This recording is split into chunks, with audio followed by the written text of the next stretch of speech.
Welcome everyone, आप लोग देख रहे हैं eco world digital classes and this is Indian economy series for standard 12. Right now I am doing chapter number 6 which is liberalisation, privatisation and globalisation. अब जैसा कि हम डिस्कस करते आए हैं कि इंडिया को 1991 में बहुत मेजर इकोनॉमिक डेट क्राइसिस से गुजरना पड़ा और उसके चलते we were given a loan of around $7 billion and we were told to reform our country's economic policies. Change करो, बदलो, बदलाव लेकर आओ, क्योंकि हालात बहुत बुरे हो चुके थे. तो हमें लोन मिला वर्ल्ड बैंक से, लेकिन वो टाइड लोन था. टाइड लोन मतलब उसमें कुछ टर्म्स एंड कंडीशंस थी जो हमें फुलफिल करनी बहुत ज्यादा जरूरी थी. ओके, नाउ हमने in the last videos we discussed in detail कि कैसे इकोनॉमी को लिबरलाइज किया गया, कैसे प्राइवेटाइज किया गया, कैसे ग्लोबलाइज किया गया. आज और इसके बाद के जो 2 वीडियोस हैं that will talk about critical appraisal of the LPG policy, which means देखो एक पॉलिसी आई है तो उसको pros and cons, advantages and disadvantages दोनों के हिसाब से इवैल्यूएट करना is very important. As people who study economics and economic history we need to know कि इस पॉलिसी से अच्छा क्या हुआ और बुरा क्या हुआ. ठीक है, आज की वीडियो डेडिकेटेड है to all the pluses, to all the advantages. Let's begin doing this. Okay, first and the foremost सबसे बढ़िया जो बदलाव आया उस पॉलिसी के बाद, it is rise in GDP growth. GDP क्या होता है? गुड्स एंड सर्विसेज की प्रोडक्शन एक साल में इकोनॉमी में. So it is a total. Okay, अब जो जीडीपी है वो परसेंटेज टर्म्स में एक्सप्रेस होती है. उसका बड़ा सिंपल कारण है ताकि कंपैरिजन आसानी से हो सके, तो हम हर चीज को परसेंटेज टर्म्स में डाल देते हैं. अब 1991 से पहले हमारी पॉलिसीज बहुत ज्यादा रिस्ट्रिक्टिव थी. ईज ऑफ डूइंग बिजनेस बहुत ज्यादा अच्छा नहीं था.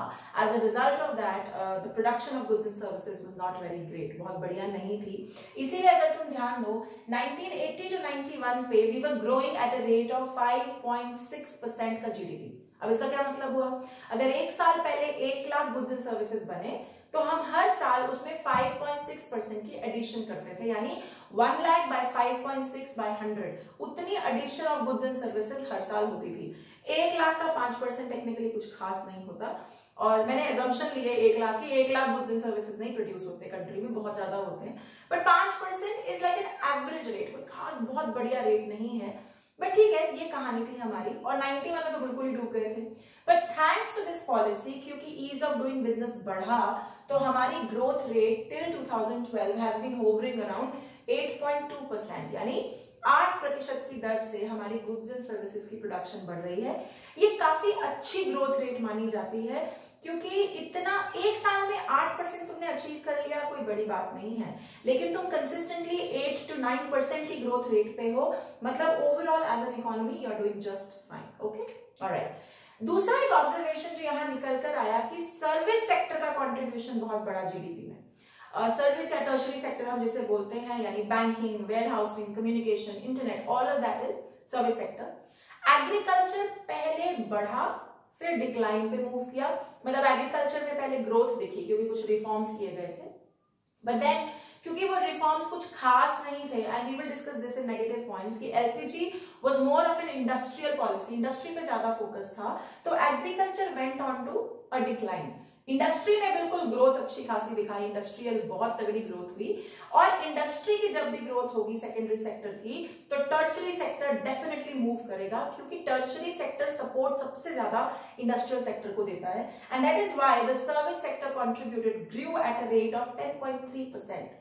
यानी सर्विस सेक्टर की जो गुड्स एंड सर्विसेज की प्रोडक्शन थी, सर्विसेज की नॉट गुड्स, जो सर्विसेज की प्रोडक्शन थी वो 10.3% से बढ़ने लग गई. So overall GDP was on a rise, service sector का contribution was on a rise, industrial sector was on a rise. सिर्फ एग्रीकल्चर है जो उतनी बढ़िया तरीके से नहीं बढ़ा. Okay, that was the first good impact of LPG policy. Second, और ये सेकंड वाला इंपैक्ट बहुत ही बढ़िया इंपैक्ट है, और it was a major change. हमारे यहाँ foreign investment, foreign institutional investors और फॉरेन एक्सचेंज रिजर्व्स बढ़ गई, बहुत ज्यादा बढ़ गई after the LPG policy, because obviously policy 1991 से पहले एफडीआई को रिस्ट्रिक्ट करती थी, आने नहीं देती थी.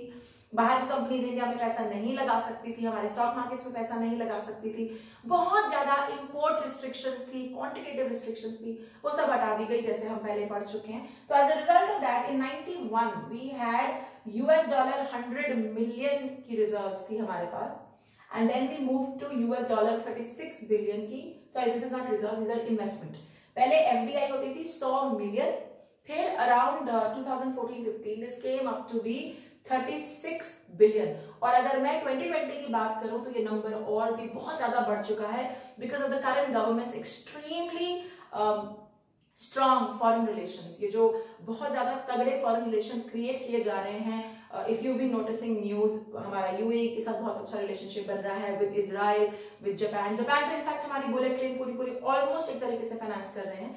तो एफडीआई बहुत ज्यादा बढ़ चुकी है हमारे देश में, and whenever you have good amount of foreign direct investment, you have a lot of money in the economy to expand your industrial sector, you have a lot of foreign exchange, तो आप बहुत आसानी से export import का game खेल सकते हैं। Okay, second point. Third, exports बढ़ गए। We moved from being a primary exporter, an exporter of primary goods। Primary goods क्या होते हैं? Agricultural goods, जैसे कॉटन है, जैसे आटा है, जैसे राइस है, चाय है। एग्रीकल्चरल गुड्स हमारी बहुत बड़ी स्ट्रेंथ थी, but we kind of progressed a lot, और हमने एग्रीकल्चरल टू इंडस्ट्रियल मूवमेंट बहुत स्ट्रॉन्ग की, और इंडस्ट्री में भी हाई एंड इंडस्ट्री की तरफ मूव किए, and that is why auto parts में, मतलब ऑटोमोबाइल्स के पार्ट्स में, इंजीनियरिंग गुड्स में, आईटी सॉफ्टवेयर में एंड टेक्सटाइल्स में we became one of the biggest exporters in the world. तो एक्सपोर्ट्स जब भी बढ़ते हैं देश की आमदनी बढ़ती ही है, because we get a lot of foreign exchange which is very valuable. After all हमको इंपोर्ट्स भी तो करने होते हैं, हमको पैसा चाहिए। So that happened, that was another thing.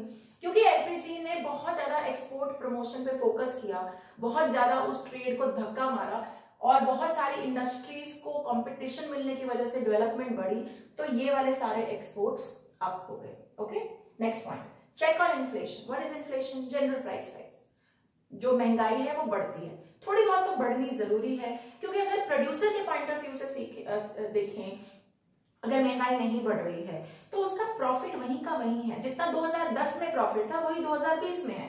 Now that does not make any sense. Producer का प्रॉफिट तो बढ़ना ही चाहिए ना, इसलिए थोड़ी बहुत इन्फ्लेशन इज इंपॉर्टेंट, बट जरूरत से ज्यादा जब इन्फ्लेशन हो जाती है तो कंज्यूमर को दिक्कत है। कंज्यूमर का जो परचेजिंग पावर है, जो उसके चीजें खरीदने की क्षमता है, वो खत्म हो जाती है।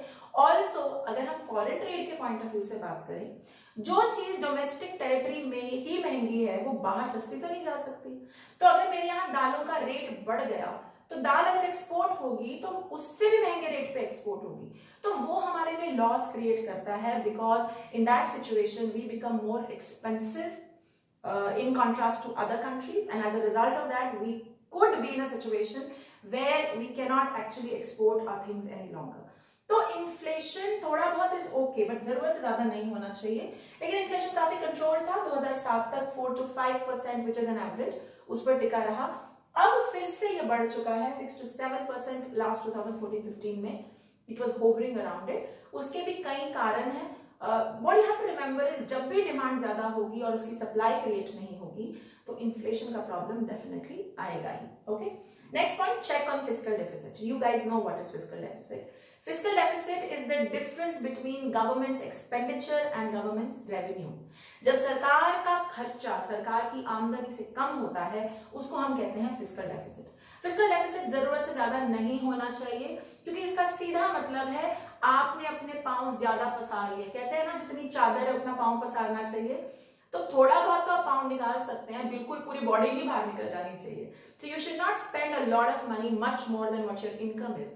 तो 91 में हमारा सबसे बड़ा प्रॉब्लम यही था, हम तो डूबे पड़े थे। 8.5% of GDP was our fiscal deficit, जो कि बहुत ही बड़ा गैप है।